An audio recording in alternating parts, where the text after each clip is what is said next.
Hi, welcome to the shop. I'm glad you came. We're going to talk about today this little tool right here, which is a number 77 dowel and rod turning machine by Stanley. It's an interesting machine, and in that it not only can make you a dowel of a certain length, but it can make it as long as you want because the feed runs all the way through it. I'm not really sure of the purpose or need for a dowel that's, say, 2 foot or 3 foot long, but this one will do that in any type of wood that you want. A few little facts about the machine is that it had 9 different cutter heads of different sizes, from 1/4 inch to 3/4 inch, and I'll do some close-ups and talk to you about that size difference and how that works. The patent is held by a man named Edward A. Cherry, and the patent was in 1921. Cherry is not a familiar name to me because he really had nothing to do with planes, and that was my main sort of collection that I went after. So I'm used to a lot of other names. This is the first time that I've really come across his name in it. It's a fairly complicated machine made up of a cast iron primary section, and then other machined fittings that go with it, and 2 gears and a handle and a holding piece in the front. To show you more about it and everything, I'm going to go in for some close-ups and try to describe it for you and see what you think about it. So here's the machine. I'm going to do a handheld here so I can get in close to some of the parts, and then I'll take some of the pieces that block the vision off so you can get some close-up of other parts. This is your primary crank gear, and what it does is it turns this gear here, which then, as you can see, turns the cutter head. Now the cutter head is only from this point to this point, and it's removable, so different size cutter heads can be put on it. So this is an important piece, and some of those can be more expensive than the machine itself.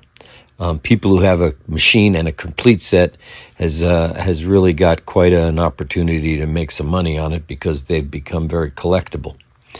In front of the cutter head is this guide, and this guide has different sizes. This is a piece of 1/2 inch that I've been working on to show you. I'll move that out and let you see that there are squares all along this cast iron piece, ranging in different sizes, and they don't only serve as a guide to run the square stock through to the cutter, but what they also do is they keep the stock from turning. If they were round holes, the stock would just spin and the cutter wouldn't be able to do its job. So this keeps that against that cutter head, and it keeps it from just slipping on you. So it's important when you feed the stock in here that you've got the correct square size of what you want to fit into that square hole. Now behind that piece, and this is adjustable through this piece, through this bolt screw, you loosen this up and then you can revolve this. When you're taking off the cutter head, you just remove this whole piece. It comes right off onto the table. I'll take it off in a little bit, but I wanted you to see that. And then here's the cutter head, and this is the cutter. So you have a cast iron cutter head, and that holds the cutter, and the cutter head is shaped the same as the cutter. You see there's a round here, and so that gives you a round shoulder on the dowel that you're cutting. And it's important to get this adjusted right, and I'll explain to you a little more about that. So behind that is your main shaft that goes through. There's a couple of grease ports here, and then you just turn this like this, and that turns the cutter head, and this piece, like I say, keeps the wood from spinning. Now, on the side here, the handle, I'm going to put this back into the tripod so I can use both hands to show you a little deal about this. So this is the main gear for driving the piece, and you see that the handle here comes up this way. If it went this way, you'd be hitting your knuckles on this. If you were to mount this on the side of a table, you wouldn't have any problem, and you could get more force and more torque out of it. But I have this mounted to a block of wood that is then clamped in the vise, so I can put this away when not in use. But I want to show you that you can take this off, you can loosen this up, and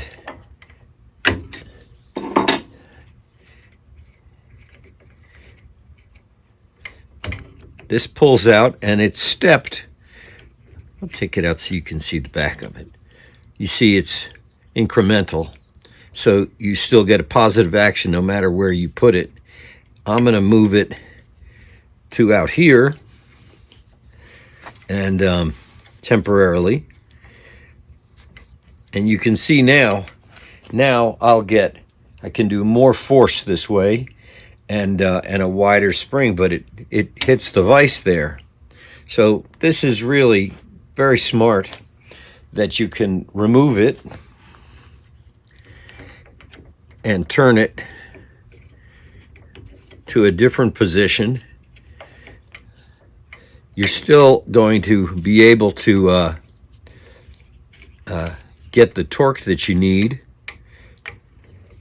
but now you see it clears the vise.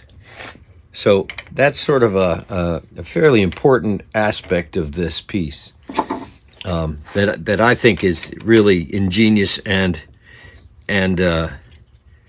really serves the machine well. I'm going to back it off one little bit. I want to get it seated nice in there, and that's good, and it still clears the vise, so I can do that. But I wanted to show you that little bit that they did, which I frankly think, got a little grease on my hands, I frankly think is really a good feature of this machine. So let's talk about what it does before I take it apart and show you the individual parts. I think I want to move that one more time out a little bit more, only because it's not seating well. It's not seating well in the gears, and I think I might have it too close to this. So I'm good. Yeah, that seats better. Okay. So there you have it. It still clears the vise. I'll tighten this up a little bit. There we go. Not over tight. You don't want to break it, because this is cast iron, and a lot of torque on cast iron can tend to crack it. But so there you have it. It's working nice and smooth. So basically, what I told you is that you take a square dowel or a square rod, and you feed it through here, and the cutter will then knock the corners off of this, creating a round dowel. So I'm going to move the camera up here so maybe you can see better that in operation before I take it apart and show you the rest of the parts. So I'm hoping that this gives you a fair view of the system as you're working, and this is sort of the view that I have while I'm using it. Now, this machine does not have any kind of a feed for it, so you always have to keep the pressure on the rod as you feed it through. So you have to keep a hand back here or have somebody else gently feed it. Forcing it tends to give you a lot of tear out. To avoid that, you can watch it progress here, as well as if it hasn't come through the machine completely, you can watch the progression here. You'll see that movement as I go. And I'm just doing a light just keeping it snug against the cutter. I'm going to make this a little wider. Let me see what I can do. If maybe I can just move it up more there. And maybe now you can see the action. This is, you can see that the square rod has gone in here, and it's coming out as a dowel on the far side here. And then, of course, you just pull it out, and you have a, well, in this case, about a foot long dowel. This is in maple, and I wanted to try it out in pine and see how it did in pine. So you start with your square stock here, and you put it up against the cutter, and you start to feed. I find that if you pushed in too far when you start the cut without this doing, it'll tend to jam on the cutter. So I like to keep it loose, get the cutter up to speed, and then gently, and I mean gently, I'm not pushing very hard with my left hand at all. It doesn't take a lot of force. You can see it's just taking off the corners of the piece. It'll take a while before it comes out here because you see I've only done about that much of it. But there's a nice round dowel. And so that's basically how it works. This piece here is keeping this from turning. And if I took it off and I tried to feed in there, it wouldn't be straight, and it would probably hurt my hand trying to hold it still. But it really is taking no pressure on the left side, and as much as you want to, as fast as you want to turn it, it'll keep cutting. And there's the dowel. Now I tried it. This is just some pine. I tried it with the maple. It worked okay with the maple. The slower the feed, the better. And this is a piece of mahogany. And that's really, the nice thing is that you can make whatever dowels you want. So if you are doing a mahogany cabinet and you want to do mahogany dowels, then you can. Now, if you're hiding a screw or something, you just want a plug, and a plug cutter works much better than that. It's no point in having this machine for that. Really, what I'm thinking is if you're joining two pieces of wood like this and you wanted a through dowel with two dots on each side showing, then maybe you'd want to use it. But I don't see there's a great benefit to having a 6-inch or 12-inch dowel. But perhaps some of you woodworkers feel differently. Maybe you've needed a dowel that long before, and this is a great machine to do it. I wanted to show you something else. Now, it doesn't have anything to do with this machine, but there are these little types of pointers and things that have been on the market for a long time, and basically they work on the same principle. There's a cutter, you see, and a cast iron base to hold the background of it. So this goes in like this, and all you have to do is turn it like a pencil sharpener, basically. But it's designed the same way as that other one, in that the rod, it'll keep cutting down and giving you this shape all the way down, and that will just protrude out of the end of the piece. This is a small pointer. And this one here is larger, takes a larger piece, dowel. This one's a 1/2 inch. And again, it works the same way. And I suppose you could clamp this to use it, or you could just do it by hand like I do. And these I find interesting, and they could be useful, particularly if you're doing a small miniature chairs or something where you want that leg, going a tenon. So anyway, I wanted to show you those, but they're really no relation to the machine, except that the machine will allow it to go straight through.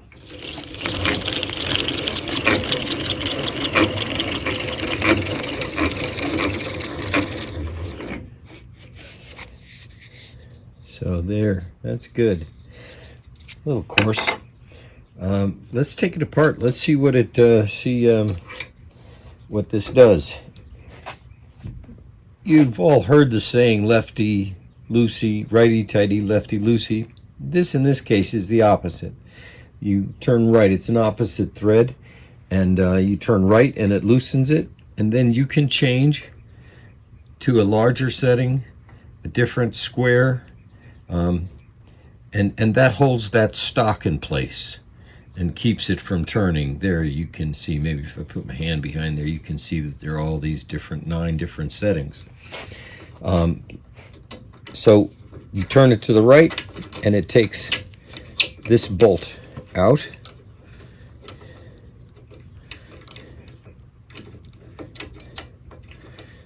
And there you go. So take this off, set her down, and that's the piece.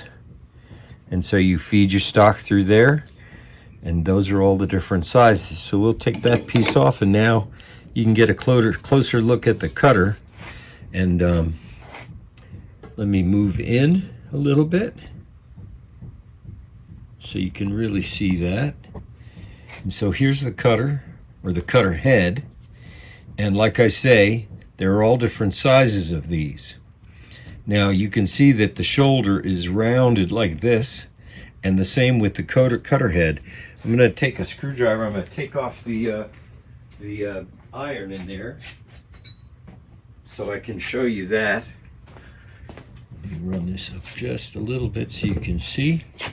So we're just going to loosen this here.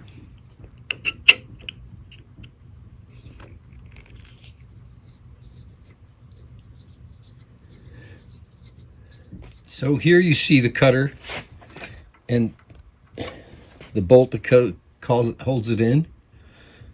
Set that aside, and here's the cutter.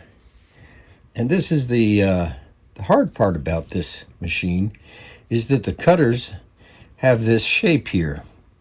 So the exterior of it is pretty easy to keep flat, just to run it on a stone that way. But sharpening in the inside here requires a round stone or a conical stone to come in and do this to sharpen it, and then come back with a flat one this way to sharpen that side and make them contiguous. Here's an example of the stone that I'm talking about, the sharpening stone, and you can work it this way in that inside part there to get it sharp, and then come back with the flat one coming across this area here. And then after you've sharpened it, you have to put it in. And putting it in, after you've got the bolt started,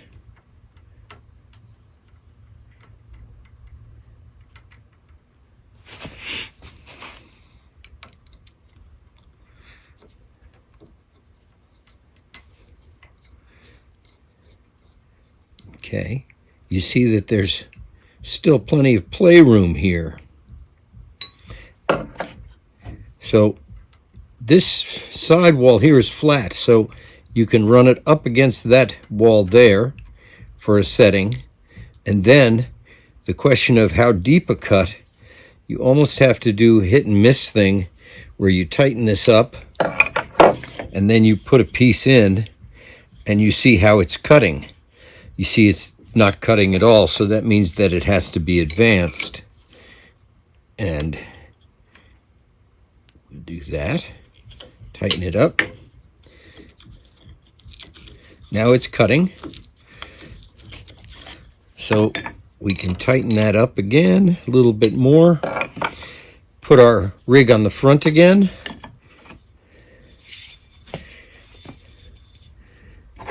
and remember it's a reverse thread, so when you put it on, don't drop this piece, but it goes backwards. And I think the motivation there was that if you turn this or advance it, you're not loosening it. I'm not really sure about that though. Now I want to make sure that I've got the right opening. Here it is. And I want to line it up with the center of that and snug that up. Now we can put this in.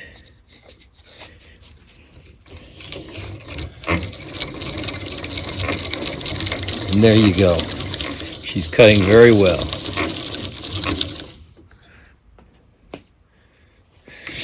And like I say, I like to keep it running as I take it out, but it's pretty nice all around.